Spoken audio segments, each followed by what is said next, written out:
This is Real News Media TV, coverage you can trust. Please like, share, subscribe, and hit the notification bell. Select all for daily news updates.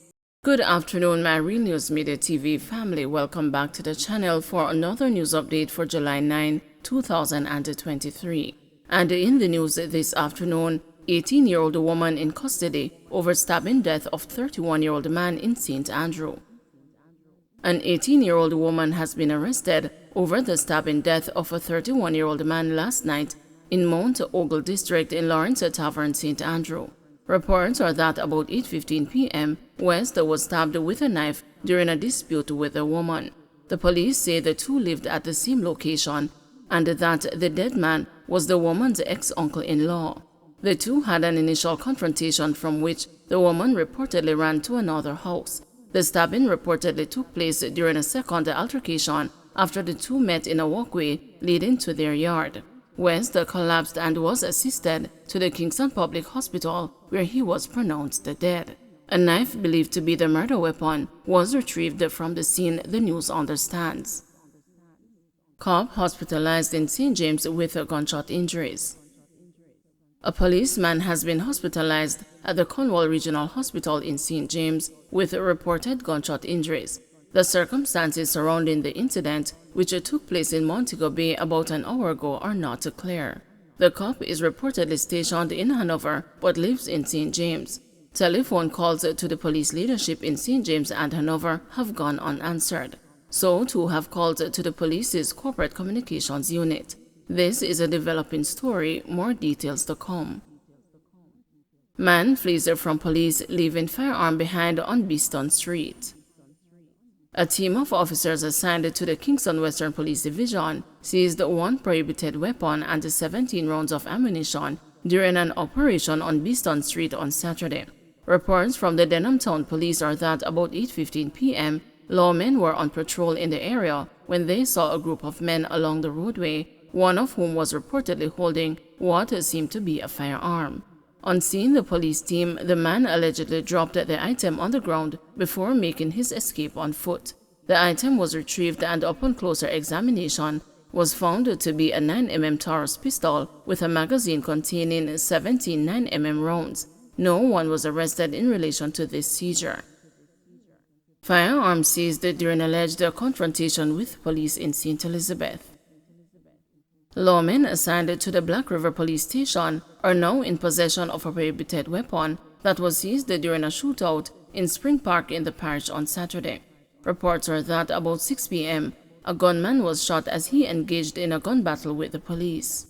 When the gunfire ceased, one Taurus .357 Magnum and 3 rounds of ammunition was seized. The gunman is now reportedly in hospital under police guard. Investigations are ongoing. Trelawney accountant slapped with a 26-year sentence for cabbie's murder. 57-year-old Falmouth accountant Philip Whitaker, who was found guilty of the 2018 murder of 43-year-old Trelawney taxi operator Garfield Binloss, was sentenced to 26 years at hard labor in the Trelawney Circuit Court on July 7. Chief Justice Brian Sykes presided over the trial. Whitaker was represented by attorney Christopher Townsend. Reports are that about 11 p.m. on Thursday, November 8, 2018, Binloss was shot and killed by the accountant during a dispute along Cornwall Street in the vicinity of a gas station in Falmouth. The taxi operator received 4 gunshot wounds to the upper sections of his body. He was taken to the Falmouth Public General Hospital, where he was pronounced dead.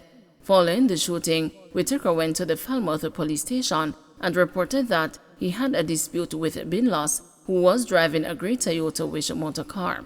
Whitaker reported that Binloss drove the car down on him and was reaching for something which he believed to have been a weapon, and he became fearful and pulled his licensed firearm and opened fire, hitting Binloss. Whitaker was subsequently charged after a question and answer session in the presence of his attorney. Renowned broadcaster and radio DJ Winston "The Whip" Williams has died. Broadcaster Winston "The Whip" with a solid kick Williams, who worked in Jamaican media for more than 50 years and won awards for being the top DJ on radio, has died. Culture Minister Olivia Grange tweeted Sunday afternoon that the veteran media personality died this morning at the Kingston Public Hospital. She described him as a pioneer of Jamaican radio. "I will always remember that engaging baritone voice of the whip and the great music he played on radio," Grange said. Williams joined Radio Jamaica, formerly RJR, in 1963 before leaving 3 years later for work in the Caribbean as a radio host in the Bahamas and MC of Cat and the Fiddle Club, which featured many of the top names in global music, according to a feature in a 2020 magazine celebrating the station's 70-year anniversary. In swift order, his speed, accuracy, and perfect diction made him an audience favorite.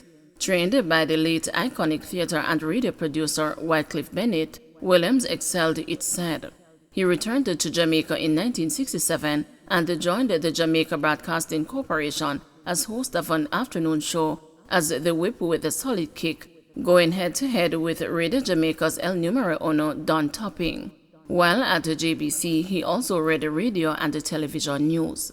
After a decade at JBC, Williams rejoined Radio Jamaica, taking over the station's afternoon radio slot. He remained there for another decade and a half, hosting several shows including Saturday morning's Rock House and establishing himself as the voice of the 5 p.m. news. In 1992, Williams returned to JBC, where he stayed until 1997, when JBC was acquired by Radio Jamaica. He then had a stint at Hot 102 FM before moving on to Power 106 FM in 2003, which became part of the RJR Gleaner Communications Group after a merger in 2016. Williams also recorded songs for Coxsone Dodd, Bonnie Lee, and the Jackpot labels.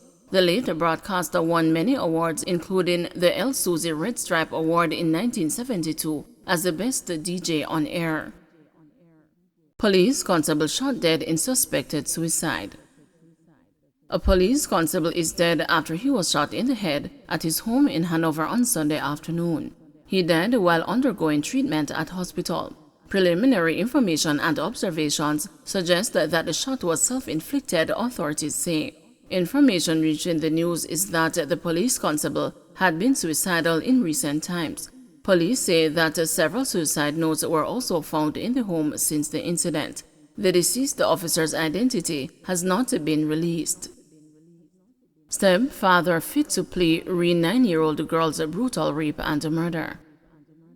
Omar Green, the man charged with the brutal rape and the murder of the daughter of his then-estranged girlfriend, 9-year-old Nikita Noel, has been deemed fit to plea following a psychiatric evaluation. Green appeared in the Hanover Circuit Court on Thursday, during which High Court Judge Justice Courtney Day inquired from the accused construction worker if he had been interviewed and examined by a psychiatrist, with Green affirming that he had been examined and the prosecutor revealing that they had the report in their possession. The judge informed the accused that based on the findings, he was fit to speak with his attorney about the charges that had been laid against him. Green's attorney, Albert Morgan, was unable to be present for the court proceedings, and he requested a new court date. The judge ordered the matter to be mentioned on July 11, and the accused was remanded in police custody until then. Reports are that on February 1 this year, little Nikita, more popularly known as Jojo or Johanna, left home in Q District for school at Esher Primary at approximately 7 a.m. When she did not return home from school that evening at the usual time, her mother became concerned and went to the Lucy police station and reported her missing.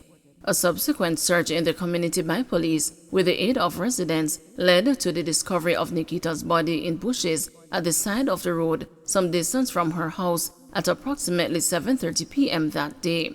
A post-mortem report revealed that Nikita had been strangled to death. Green, 42, a resident of Barberry Hill, Lucy in Hanover, was subsequently taken into custody as a person of interest and was charged after the results of forensic evidence concluded that she had been raped by him. The fourth-grade student's murder is alleged to have stemmed from a domestic dispute between her mother and Green. The two adults were said to have been in an on and off relationship. Don't forget to like, share, subscribe, and hit the notification bell. Select all for daily news updates.